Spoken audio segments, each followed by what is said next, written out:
Bonjour à tous, j'espère que vous allez tous bien. On se retrouve aujourd'hui pour un nouvel épisode du suivi mensuel de mon CTO, le compte titre ordinaire. Donc comme tous les mois, on commencera par faire le point sur les marchés, ensuite un petit check-up du tableau de suivi, on ira voir chacun des onglets, et pour finir, on ira sur mon courtier Trade Republic. D'ailleurs, pour ceux que ça intéresse, je vous laisse le lien de parrainage dans la description de la vidéo. N'hésitez pas, ça vous permet de récupérer une action gratuite d'une valeur de 10 €.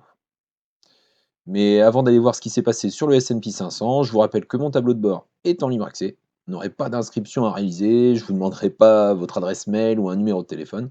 C'est vraiment du libre accès. Vous en faites ce que vous voulez une fois que vous l'avez récupéré.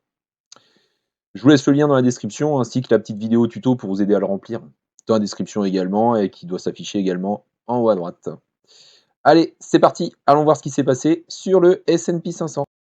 Alors, on est le 14 décembre, il est 10h07 actuellement. Donc, sur l'indice S&P 500, il est actuellement à 6051,09 points. C'est plutôt pas mal, c'est même énorme. Voyons voir ce que ça donne depuis un mois. Donc, depuis un mois, donc depuis le 14 novembre, on voit qu'on se prend une petite correction dès le premier jour. Donc, entre le jeudi 14 et le vendredi 15 novembre, on prend moins 1,32%. Et par contre, depuis le vendredi 15 novembre, c'est toujours plus haut, toujours plus fort. On fait plus 3,07%. Voilà, c'est phénoménal. Même si on voit qu'on stabilise depuis le 3 décembre, donc vous voyez, on était à 6049 points, presque 6050 points. Et aujourd'hui, on est à 6051 points. Donc vous voyez, on fait une évolution de 0,02% depuis début décembre. C'est également pour cette raison que vous allez voir dans le fichier de suivi, mais je change de stratégie ce mois-ci, donc à partir de lundi. Et on va aller voir de toute façon ce que j'ai choisi et ce qui change pour le CTO. Allez, direction le tableau de suivi. On peut voir une évolution du portefeuille de 13,07%, sachant que le portefeuille, je vous le rappelle, il a été ouvert mi-juillet, donc ça fait 5 mois. La performance est plutôt pas mal, enfin j'en suis content, je suis plutôt content de l'avoir ouvert et si j'avais su, j'aurais même ouvert un petit peu avant.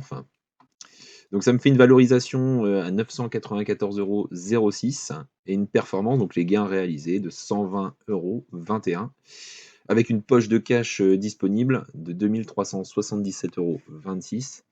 Donc c'est vraiment s'il y a une super opportunité sur des actions, sur des ETF, que l'on ne peut pas avoir sur le PEA. Et juste en dessous, vous avez le camembert avec toutes les positions actuelles du portefeuille. Vous allez voir, on va le voir plus en détail un petit peu plus loin. Vous allez voir qu'on va en rajouter également. Second onglet, la calculatrice d'intérêt composé. Donc ça, j'ai rajouté ça la semaine dernière sur les 2 fichiers de suivi, celui du CTO et du PEA. C'était suite à l'une de vos demandes.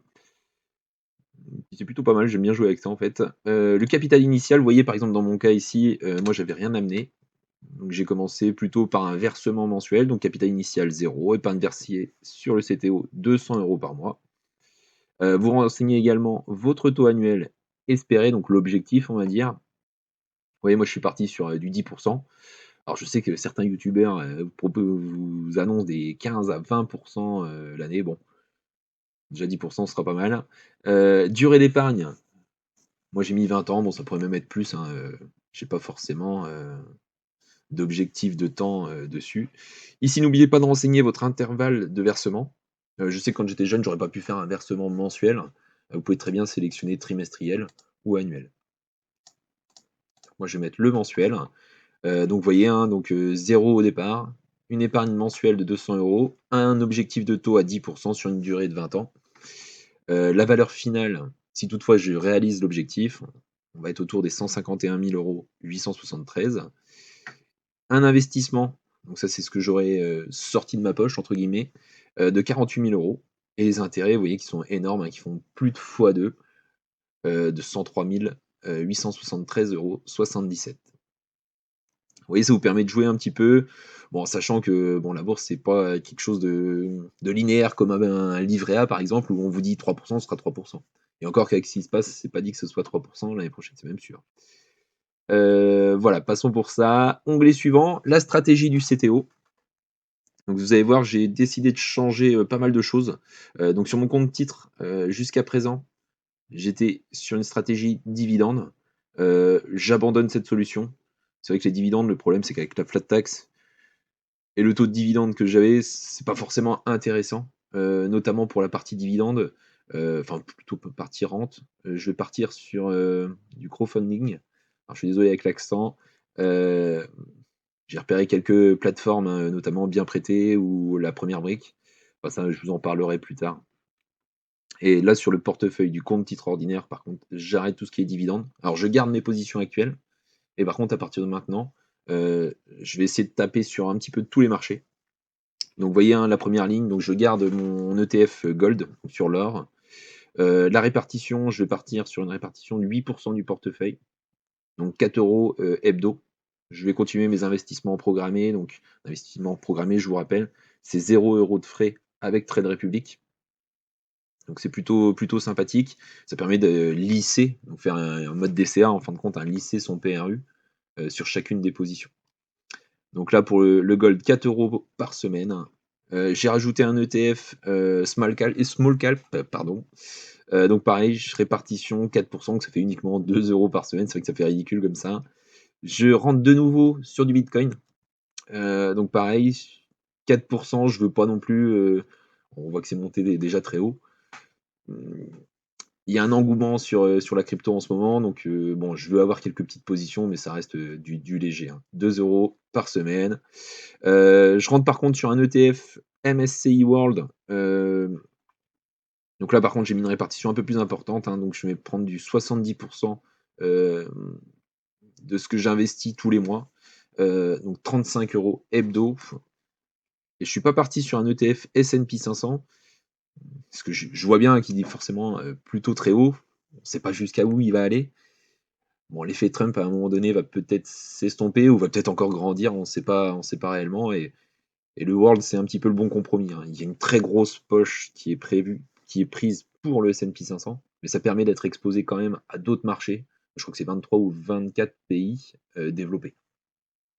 Donc après, il peut y avoir ceux qui gèrent le fonds, hein, quelque part, ils peuvent changer un petit peu la distribution de l'ETF. Donc c'est ça qui m'attire un petit peu là-dessus, pouvoir être exposé à un marché un peu plus large. Je rentre également sur du marché émergent. Donc j'ai pris l'ETF Xtracker. Donc là, une répartition 6%, donc ça fait 3 € hebdo. Même si si le marché émergent ne me plaît pas forcément plus que ça, on voit qu'il est plutôt bas actuellement, notamment avec la Chine. Je vois qu'il y a la Chine et l'Inde qui sont dans cet ETF. C'est ce qui me plaît plutôt pas mal, parce qu'on voit que l'Inde est déjà montée plutôt pas mal et la Chine peut-être un petit soupçon de réveil de la Chine. Donc encore une fois, je vais avoir une petite poche là-dessus, donc 3 € hebdo. Et je suis rentré sur 2 ETF obligataires. Donc ça, j'ai copié sur un de mes abonnés aussi là-dessus. Donc j'ai un ETF d'obligation entreprise et un autre ETF obligation d'État. Voilà, donc on arrive bien à une répartition de 100%. Et vous voyez, en gros, hein, il y a 70% sur un ETF action, 8% sur de l'or, 4% sur de la crypto, 4% sur les small caps et 8% d'obligations. Voilà, allons voir ce que ça donne sur le carnet d'ordre, donc ce qui s'est passé depuis le 15 novembre. Hop là. Je pense que j'avais dû vous en parler pourtant, mais bon, j'ai un doute. Donc vous voyez, hein, depuis le 15 novembre, je vais mettre ça en jaune. Donc on a eu 2 dividendes le 14 novembre, donc un dividende sur le MSCI World, donc 42 centimes, et le même jour, 1 centime sur l'action gratuite Apple. Donc c'est toujours ça. J'ai acheté du gold, du MSCI World, de S&P 500, bah les deux S&P 500, le 18 novembre. Vous voyez, hein, jusqu'à présent, j'avais plutôt une stratégie hebdo sur ces 4 ETF. Vous voyez, la semaine suivante, hein, c'était exactement la même chose. Donc ça, je passe assez vite. Et après, j'avais 2 ou 3 autres ETF, plus portés sur le dividende, où là, je faisais un investissement uniquement mensuel. Donc vous voyez que le 29 novembre, j'ai touché également du dividende sur Fidelity US Quality Income, donc j'ai touché 21 centimes. Et j'ai touché également 43 centimes sur le S&P 500 Swap. Les intérêts sur Trade Republic ce mois-ci, c'était 6,31 €. Donc comme la BCE a encore baissé ses taux, Le taux d'intérêt va également baisser sur Trade Republic, ce qui est normal. Et donc, de toute façon, ça va être amené à couler de plus en plus les intérêts sur mon portefeuille, notamment, parce que moi, je réalise un apport de 150 euros, alors que j'investis 200 euros par mois.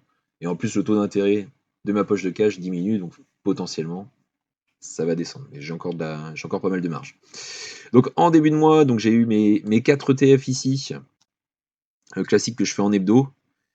Et j'ai rajouté également les small cap et mes 2 ETF obligataires dès le 2 décembre, dès le début du mois. Et donc, vous voyez, hein, donc on a refait exactement la même chose la semaine suivante. Et j'ai touché également le 11 décembre un dividende de mon ETF Van Eck. Donc j'ai touché 30 centimes. Voilà pour les mouvements du compte titre depuis un mois. Donc l'achat-revente, j'ai rien revendu ce mois-ci. La dernière revente, c'était le Bitcoin, justement, c'était le 13 novembre, c'était sur la vidéo précédente. Les dividendes, donc vous voyez, hein, j'ai refait des si conditionnels un petit peu pour effacer les 0 €, parce que c'est vrai que je trouvais ça un petit peu imbuvable avec le rajout des années 2025 et 2026. Je pense que c'est plus clair et on voit plus facilement. Bon, ça évite d'avoir des trucs un peu dégueulasses à 0 € ici en plus. Donc on voit l'évolution ici. Donc, vous voyez, en novembre, j'ai eu 1,07 € de dividendes. Sur décembre, pour l'instant, on est uniquement à 30 centimes. Pour l'instant, ça montait plutôt pas mal de graphiques. Et là, vous avez le détail, donc c'est pareil, hein, j'ai mis les 6 conditionnels. En gros, c'est si la formule est égale à 0, on renvoie rien. Et sinon, on affiche le détail le résultat de la formule. Ça, c'est plutôt sympathique. Un peu long à faire, mais une fois que c'est fait, on est content. Les intérêts, pareil. Donc les intérêts, comme vous pouvez le voir, hein, c'est 6,31 €, ce que je disais tout à l'heure. On va être amené à descendre, hein, de toute façon, potentiellement, sur cet onglet. Le portefeuille. Donc le portefeuille, vous voyez, ça commence à faire pas mal de lignes. J'ai rajouté tout de suite mes 3 lignes qui vont rentrer à partir de lundi. Donc notamment le Bitcoin, l'ETF MSCI World et les marchés émergents. Vous voyez que pour l'instant, on est à 0. Donc la partie répartition ETF, donc on était autour des 20% pour mes 3 ETF principaux. Donc ça, forcément, je ne vais plus investir dessus, donc ils vont être amenés à dégraisser. Et ça va être le MSCI World qui va prendre la place, une grosse place du portefeuille. Donc oui, donc répartition portefeuille, donc j'étais actuellement beaucoup sur des mix croissance dividendes, 59%, c'était mes 3 ETF principaux, 14% pour de l'ETF or, bon j'ai 1% sur de l'obligation actuellement, et les ETF dividendes, donc ils ne vont plus évoluer. Pourcentage d'actions, pour l'instant je rentre sur aucune action, donc c'est vrai que ça reste uniquement mon action gratuite. C'est pour ça que pour l'instant il n'y a pas trop, parce qu'en vert il n'y a pas trop d'intérêt. Le total du capital investi, 920 €. La valo du portefeuille, 994 €. Donc j'ai une plus-value latente de 74 €. 12 € de position soldée de plus-value. Donc ça, c'était notamment le Bitcoin. En dividende, je suis à 2,86 € et des intérêts, donc 30,53 €. L'évolution totale de 120,21 €. L'évolution du portefeuille mensuel, hein, vous voyez que c'est plutôt pas mal. Bon, on va pas se leurrer, hein, sur le mois de novembre, c'est en grosse partie grâce à l'élection de Donald Trump. Vous voyez, pour ce mois-ci, vu que ça se stabilise beaucoup plus, je pense que le graphique à Colin ne va pas être aussi beau que les mois précédents. Mais bon, c'est toujours sympa. Vous voyez, pour l'instant, j'ai investi sur le mois de décembre 100 €. Donc il me reste la moitié à investir sur le mois. Donc ce sera, comme je disais tout à l'heure, en investissement programmé. La performance du CTO vis-à-vis du CAC 40, du Dow Jones et du S&P 500. Alors, vu que j'ai commencé à récupérer les cours seulement depuis 3 semaines, c'est quelque chose qui est assez bizarre, hein, mais c'est bientôt mon portefeuille qui performe le mieux. Vous voyez, à l'heure actuelle, mon portefeuille est supérieur au S&P 500. Sur une base 100, je serais à 100,84, alors que sur le S&P 500, on serait plutôt à 100,30 en ratio. Le Dow Jones serait totalement en chute. Bah forcément, on était sur un record il y a 2 semaines. Forcément, il chute. Donc là, on voit bien que la courbe jaune est plus basse. Bon, forcément, là, ça fait que 3 semaines, donc ça ne représente pas réellement le marché. Et le CAC 40 qui performe plutôt pas mal, qui explose tout le monde depuis 3 semaines, depuis 3 semaines, depuis 2 semaines, depuis la démission du gouvernement Barnier. Enfin, la censure surtout, parce que la démission, il ne l'a pas choisi. Voilà pour ça. Donc ça, c'était le tableau de suivi complet. On va aller faire un petit tour maintenant sur Trade Republic pour vous montrer un petit peu ce que ça donne depuis l'interface du courtier. Comme d'habitude sur Trade Republic, ici vous avez le détail de l'évolution de mon portefeuille. Et sur le côté droit, vous avez également chacune des positions du portefeuille. Donc vous voyez hein, ici, comme je vous ai dit tout à l'heure, quand on voyait le S&P 500, on voit qu'on a eu une chute au niveau du 15 novembre, entre le 14 et le 15 novembre. Et après, ça ne fait que remonter, même si aujourd'hui on se stabilise un petit peu. Donc il est actuellement, le portefeuille est 994,32 €, hein, c'est ce que je vous disais tout à l'heure sur le tableau de suivi. Et là, vous avez le détail des positions. Donc on voit qu'il y a énormément de vert. Les 3 positions dans le rouge sont les dernières positions sur lesquelles je suis rentré, donc le MSCI World Small Cap et les 2 ETF obligataires. Donc vous voyez, hein, c'est des moins 1,87%. Mais bon, c'était sur 10 €, donc voilà, hein, ça fait 9,81 enfin 9,81 €. C'est une perte de 19 centimes, et ici de 2 centimes et de 2 centimes ici. Donc c'est en pourcentage, encore une fois. Ici, l'action gratuite, hein, vous voyez 14% 33 sur Apple. On voit qu'il y a des bonnes performances aussi sur un ETF North America, donc plus un ETF dividende ici. Et les 3 ETF principaux, hein, le MSCI World distribuant plus 7,52% avec une valo à 193,53 €. Et les 2 ETF S&P 500, donc USD et le swap, à 196,66 € et 78 pour l'autre. Donc à un petit peu moins de 9,5%. Voilà, donc ici, hop, on va voir le détail par type. Bon, ça j'aime pas trop hein, parce que je suis énormément positionné sur des ETF. Vous voyez, ça représente pas grand chose. Il n'y a que l'action gratuite qui est ici en bleu, et sinon ce sont les ETF. Ici, vous avez le détail de la performance. Donc, vous voyez, le portefeuille est en hausse de 8,70% depuis le début, avec un profit de 79,56 €. Je crois que sur mon tableau de suivi, c'était 74. Je dois avoir une petite position que j'ai dû oublier de renseigner. Bon, tant mieux, ça va dans le bon sens. Voilà les positions. Encore une fois, c'est le camembert qu'on voit sur le tableau de bord du CTO. Donc vous voyez, hein, c'est trié vraiment par position. Je passe assez vite parce qu'on l'a déjà vu tout à l'heure. Les ordres, comme je disais tout à l'heure sur la stratégie, donc vous voyez, hein, j'ai mis un plan d'investissement programmé pour chacune des positions qui est indiqué dans la stratégie. Donc l'or, je l'ai descendu à 4 € par semaine. Les small cap à 2 € par semaine. Les 2 ETF sur les obligataires, je les ai mis à 2 € semaine. Le Bitcoin, 2 €. Mon ETF principal, le MSCI World désormais, passe à 35 € hebdo, et les pays émergents à 3 € hebdo. Donc tout est en accumulatif, il n'y aura plus de versement de dividendes sur ces ETF. Enfin, il n'y en a jamais eu sur ces ETF là, mais j'aurai plus de nouveaux dividendes, on va dire. J'ai pu accumuler sur des ETF dividendes. Mais je conserve quand même mes positions actuelles. Alors dans profil, donc on va voir tout ce qui s'est passé ce mois-ci. Vous voyez, hein, depuis le 14 novembre. Donc ça, c'est tous les placements, hein, tout ce que je vous disais tout à l'heure, donc tout ce que j'ai mis. Je trouve que c'est peut-être même moins visible chez le courtier, alors sans m'envoyer des fleurs, moins visible sur le courtier que sur le tableau de suivi, hein. Vous voyez, sur le tableau de suivi, ce sera plus simple, hein, vous avez juste à mettre pause sur la vidéo. Vous avez tout indiqué dessus. Voilà, bah, je pense qu'on arrive au terme de la vidéo. J'espère qu'elle vous a plu. Si elle vous a plu, n'hésitez pas à la commenter, à mettre le petit pouce, à la partager et à vous abonner si vous ne l'êtes pas encore. À très vite les amis, à bientôt.